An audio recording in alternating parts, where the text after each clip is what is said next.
আল্লাহর হাবিবের রওজা শরীফ দেখে আমি সহ্য করতে পারি না রে আবু বকর, বিদায় দাও, আমি চলে যাব। চলে গেলেন নবীর পাগল। সিরিয়া দামেস্কে যাওয়ার পরে কিছুদিন পরে নবীজি স্বপ্ন দেখায়, কিরে বেলাল, এটা কেমন জুলুম, কতদিন হলো তোমার কণ্ঠের আজান শুনি না। বেলাল রে, তোর কি মন চায় না আমি নবীর জিয়ারতে আসতে?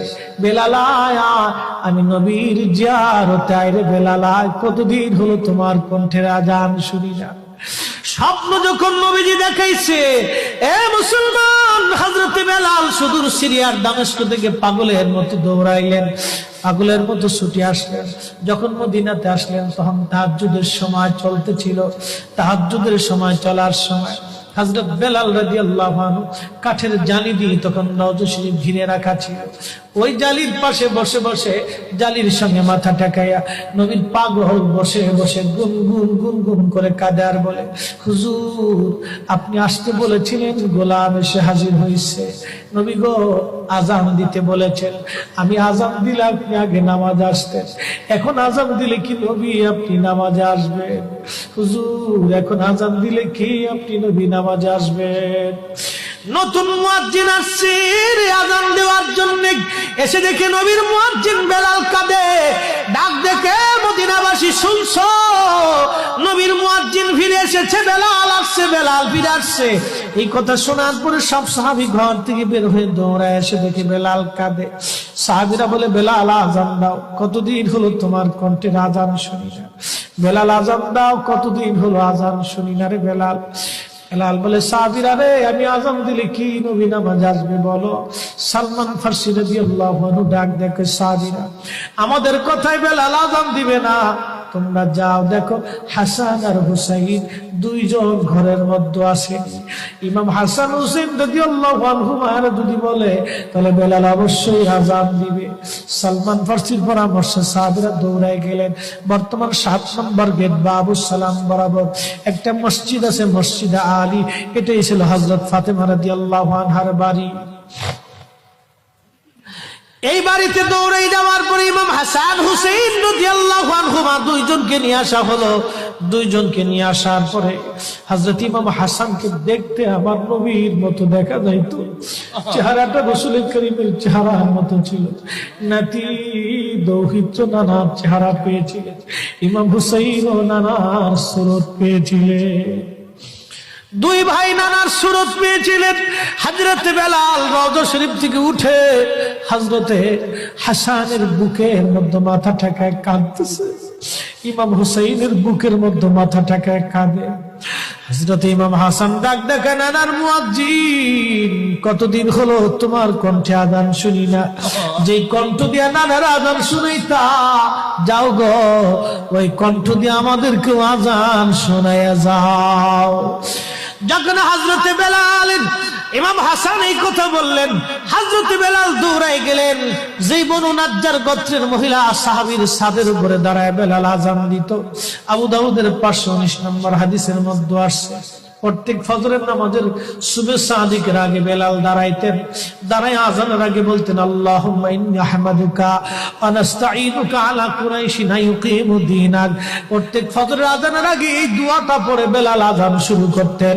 হযরত বেলাল রাদিয়াল্লাহু আনহু আজকে তাহাজ্জুদের আজান দিতে গেছে। আজান দিতে যাওয়ার পরে হযরত বেলাল যখন আজান দিলেন, আল্লাহু আকবার, আল্লাহু আকবার, আজানের মধুর ধ্বনি সারা মদিনার রন্দে রন্দে ছড়িয়ে গেল। মদিনার ঘর থেকে সব সাহাবী বের হয়ে দৌড় মারছে। আবার যখন বলেন আল্লাহু আকবার, আল্লাহু আকবার, সব সাহাবী, মহিলা, বৃদ্ধ, বনিতা ঘর থেকে বের হয়ে দৌড় মারছে। যখন বলল আশহাদু আল্লা ইলাহা ইল্লাল্লাহ, মদিনার ঘর থেকে সব মহিলারা ঘর থেকে বের হয়ে দৌড় মারছে রে, আর কান্না করে, নবী বুঝি ফিরে আসছে রে। আবার যখন বলেন আশহাদু আল্লা ইলাহা ইল্লাল্লাহ, তখন মদিনার মানুষ কান্না করতেছিল, গুনগুন গুনগুন করে কান্না করে। মদিনার ভিতরে আওয়াজ বের হয়ে গেল, নবী বুঝি আসছে রে, নবী বুঝি ফিরে আসছে রে, নবী বুঝি ফিরে আসছে রে, নবী বুঝি আসছে। হযরত বেলাল যখন বলেন আশহাদু আন্না মুহাম্মাদুর রাসূলুল্লাহ, মদিনার মাটিগুলি থরথর থরথর করে কেঁপে উঠছে রে। মদিনার মানুষের কান্না বেড়ে গেল। হযরত বেলাল অজ্ঞান হয়ে জমিনের মধ্যে পড়ে গেলেন, তিনি বেহুশ। নবীর আশিক বেহুশ হয়ে গেলেন। বেলালের মতো আশিক যদি আমরা হইতাম, এ দুনিয়ায় নবীর দেখা পাইতাম, এ দুনিয়ায় নবীর দেখা পাইতাম। যখন হুঁশ ফিরে আসছে, রওজা শরীফের পাশে বসে বসে বেলাল কাদের বলে, হুজুর আজান দিতে বলেছিলেন, আজান দিয়েছি। হুজুর আমি আজান দিলে আগে নামাজে আসতেন, আজকে আজান দিলাম আপনি হুজুর আসেন নাই। যে আজান দিলে নবী আসবে না, আমি বেলালে আজান আর কোনোদিন দিব না। হযরতে বেলাল কিছুদিন পরে কলিজা ফেটে নবীর বিরহ বেদনা সহ্য করতে না পেরে তিনি চলে গিয়েছিলেন পরপারে। কলিজা ফেটে, কলিজা ফেটে, কলিজা ফেটে। এইভাবে সাহাবীরা নবীকে ভালোবেসে গেছে। কত সাহাবী কত ভাবে নবীকে ভালোবাসছে রে। হযরত আবু বকরের কথা বলছিলাম, আম্মা জান আয়েশা ডেকে বলে, হুজুর আপনি, আম্মা জান আয়েশার মনটা বেজার হয়ে গেল। আল্লাহর নবী ডাক দিয়ে বলতেছিলেন, আয়েশা রে মনটা তোমার বেজার কেন হয়ে গেল? আম্মা জান বললেন, হুজুর দ্বীনের জন্য আমার আব্বা জান সব সম্পদগুলো বিলীন করে দিয়েছে, ভালোবেসে আপনার সঙ্গে আমার বিবাহ শাদী দিয়েছে। ইয়া রাসূলুল্লাহ ভাবছিলাম আপনি আমার আব্বা জানের কথা বলবেন, যে আকাশের তুল্য নেক আমার আব্বা জানের আমলনামায় আছে। আল্লাহর নবী ডাক দেখো, আয়েশা রে তোমার আব্বা জানের এক রজনীর আমল যদি এক পাল্লায় দাও, আমার উম্মতের সব উম্মতের আমল যদি আর এক পাল্লায় দাও, আমার আবু বকরের এক রাত্রে আমলের ওজনের সমান হবে না। আম্মা জান বলে, হুজুর কোন রাত, কোন রাত, কোন রাত? নবীজি বললেন, আয়েশা রে সেটা হিজরতের রাত। বহুদিন আগে বলেছিলাম আবু বকর হিজরত করা লাগতে পারে। এই কথার জন্য হিজরতের রজনীতে আমি হযরত আলীকে ঘরের মধ্যে রেখে আমি যখন চলে আসলাম, হযরত আবু বকরের ঘরের দরজায় ছোট্ট করে টুকা দিয়ে বললাম, আবু বকর দরজা খোলো।